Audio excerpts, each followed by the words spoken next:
Shalom, reached the He Prayed channel. My name is Isaac Mawath.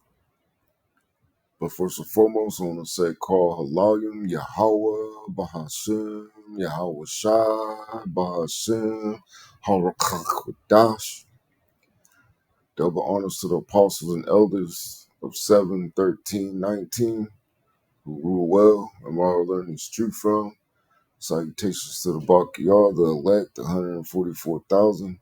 It's 12,000 men from the 12 tribes of Israel. 12 tribes of Israel consist of so-called blacks, Latinos, and indigenous of America. 144,000 being a governing body within the one-third. The rest of the one-third consists of men, women, and children. Shalom to the Israelites scattered due to the diaspora and also the triangular trade. So people come looking like many ethnicities, having many complexions. So it's not a black thing. We're not the black Hebrew Israelites. We're just Hebrew Israelites.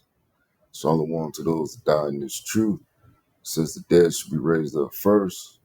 Those that will be accompanying Yahweh Shah on his return, including our King, King Mashar, who is King David.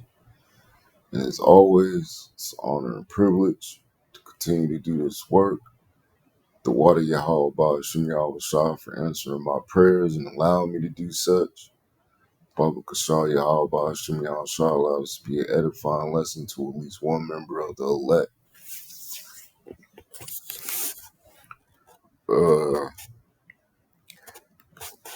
I wanted to go into Nomen Omen real quick.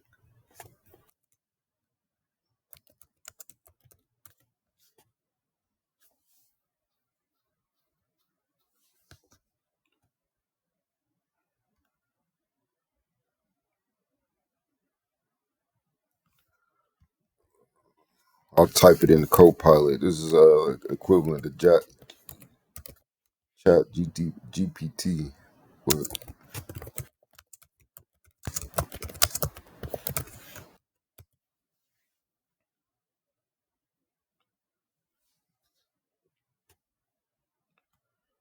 it says Nomen Omen is a Latin phrase that roughly means the name is a sign or the name speaks for itself. It suggests that a person's name is somehow prophetic or indicative of their character, destiny, or role in life. Origins of usage. The full phrase is nomen est omen, and it dates back to ancient Roman times. Roman playwright Platus used it in his comedy Persa, implying that a name could reveal something meaningful or fateful. Modern interpretations. It's often invoked when someone's name amusingly or fittingly matches their profession or personality. Example, a baker named Crumb or a poet named Frost. This idea is closely related to nominative determinism, the hypothesis that people gravitate toward careers that fit their names. In other languages, the phrase is still used in several European languages like Polish, German, and Italian. In English, it's less common, but you might hear phrases like aptly named by name by nature. If you got a name in mind that seems to fit someone perfectly, I love to hear it.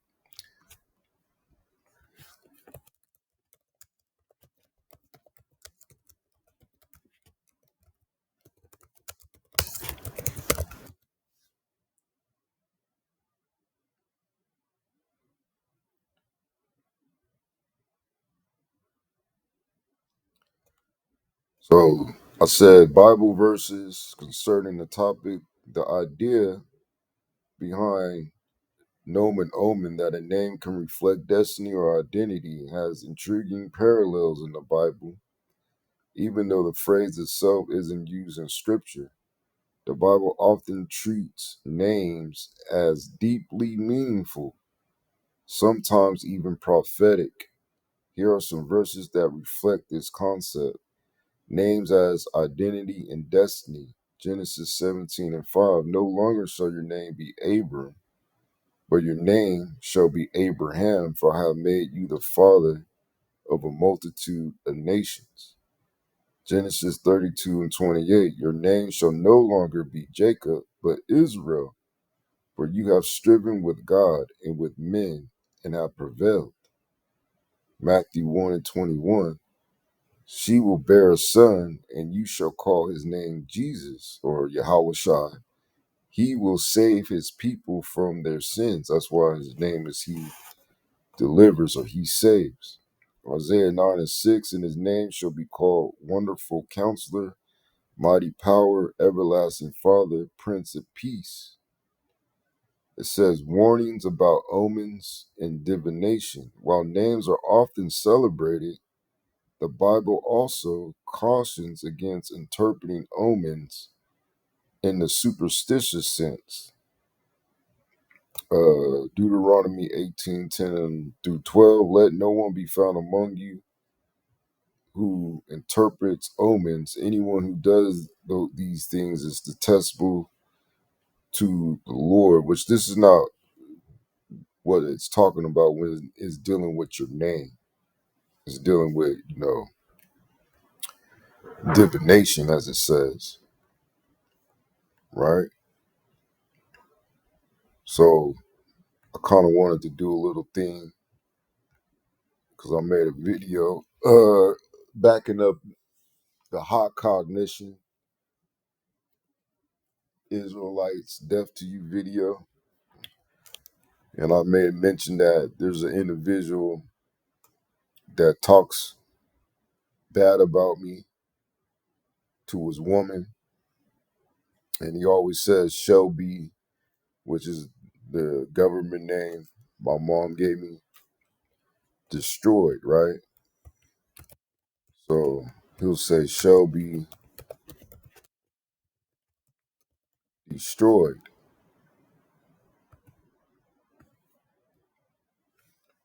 right?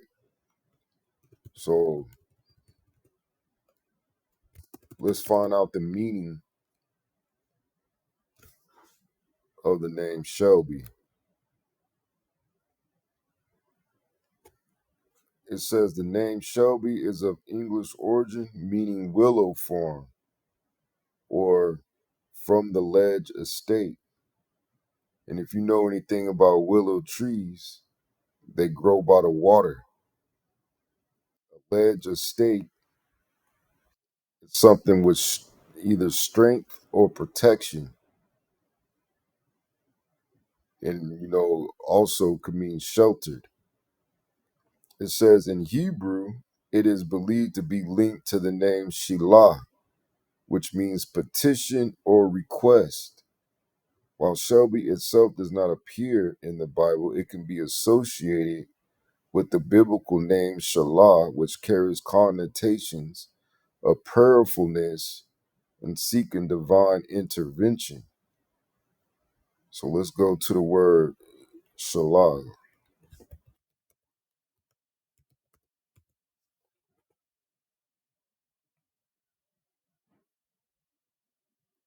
This is Genesis 38, verse 11. Then said Judah to Tamar, his daughter-in-law, remain a widow at thy father's house till Shalah, my son, be grown. For he said, lest peradventure he die also, as his brethren did. And Tamar went and dwelt in her father's house. So let's go to the interlinear, here,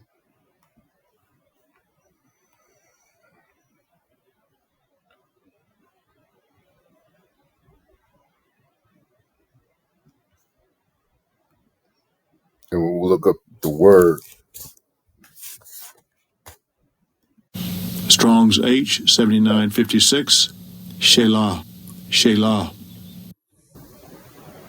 Shalah, Shalah, or Shalah, Shalaha, Shalah. which means a petition for outline of biblical usage,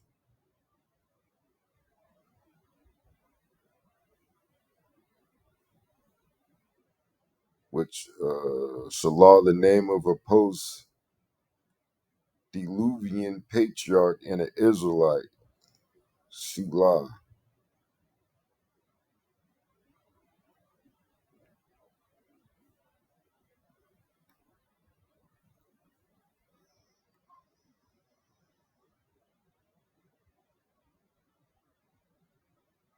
was going into the root, request, thing asked for, demand, request, petition, thing asked for.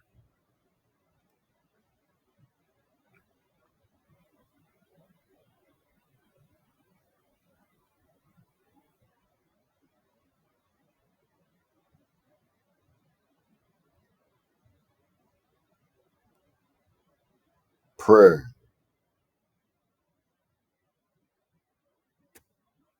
So really my name means prayer.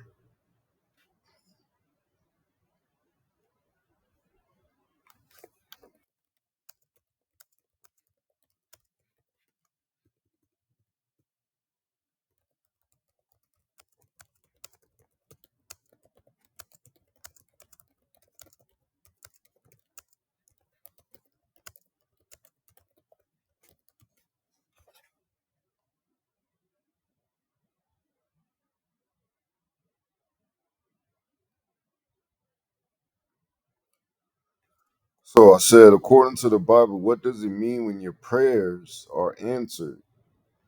In the Bible, when your prayers are answered, it's often seen as a sign of God's presence, favor, and faithfulness. It means He has heard your requests and responded, sometimes in ways that align with your desires, and other times in ways that reflects His greater plan. What answered prayer represents divine relationship. It affirms that the Most High is listening and cares about your needs. 1 John chapter 5, verse 14 through 15. Faith in action. Answered prayer often follows sincere belief and trust in Yahweh's power. Mark 11:24. Alignment with Yahweh's will. Prayers answered according to His will show spiritual maturity and surrender. Matthew chapter 6, verse 10. Spiritual growth. Sometimes the answer is to wait or not yet, which deepens patience and faith. Psalms 27, chapter 27, verse 14. Biblical examples. Hannah prayed for a child and was given Samuel. 1 Samuel chapter 1, verse 20. Elijah prayed for rain after a drought, and Yahweh responded. 1 Kings chapter 18, 42 through 45. Hezekiah prayed for healing, and Yahweh extended his life. 2 Kings chapter 20, verse 5. Yahweh Shah prayed before raising Lazarus, showing divine power and compassion. St. John chapter 11, verse 41 through 44. Key verses. Whatever you ask in prayer, believe that you have received it and it will be yours. Mark chapter 11, verse 24. This is the confidence we have in approaching Yahweh, that if we ask anything according to His will, He will hear us. 1 John chapter 5, verse 14. Ask and it will be given to you. Seek and you will find. Knock and the door will be open to you. Say Matthew chapter 7, verse 7. So when your prayers are answered, wouldn't that mean that the Most High, as it says, according to Copilot, I guess, a sign of Yahweh's presence, favor, and faithfulness? And also, for you to say shall be this or shall be destroyed when the word shall be goes back, if it was to translate into Hebrew, shalah, which means prayer. And I always say that my prayers are answered. They always get answered, right?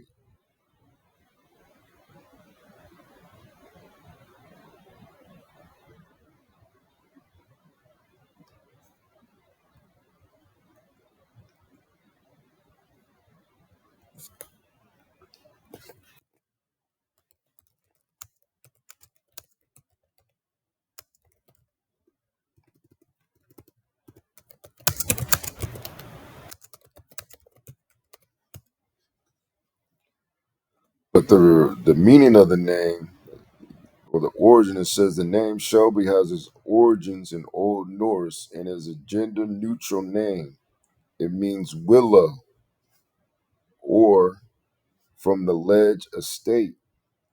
The name is derived from the Old Norse surname Selby, which combines the words Selja, willow, and Bar, or beer, estate. So I'm going to show you what a willow is.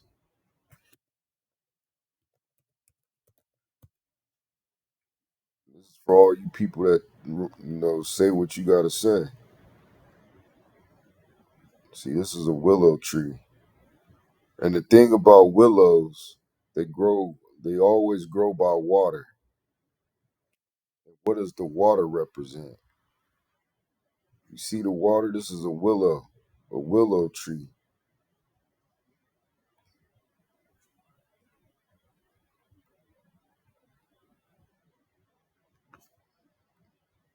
They call this a weeping willow, but it's always by the water. So, the next time you say shall be destroyed, basically you're saying your prayers are going to be destroyed, man. But that's what happens when you don't look up shit and you just want to be an asshole, man. So, through my prayers, man,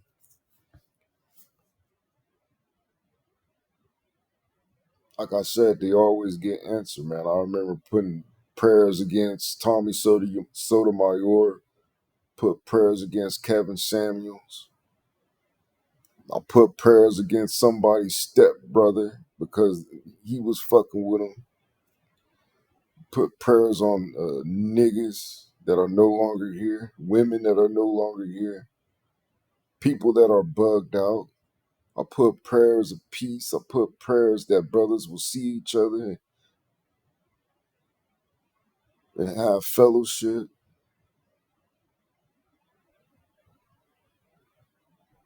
And my prayers always get answered, man. I prayed to the Most High to take the drinking away. I prayed to the Most High to put the spirit back on me after, he allows me to examine myself and to get back to doing what I do best, and that's, His will. So for all those that have been speaking behind my back or to their wife and making comments or saying, I shall be destroyed, you're basically saying your prayers are going to be destroyed, man. That's the reason why you don't grow. And that's the reason why you come into misfortune. That's the reason why, you get ailments. That's why I always say you always got to watch how you treat the brother that is next to you, because you never know who that brother may be. And with that, I'm going to say shalom.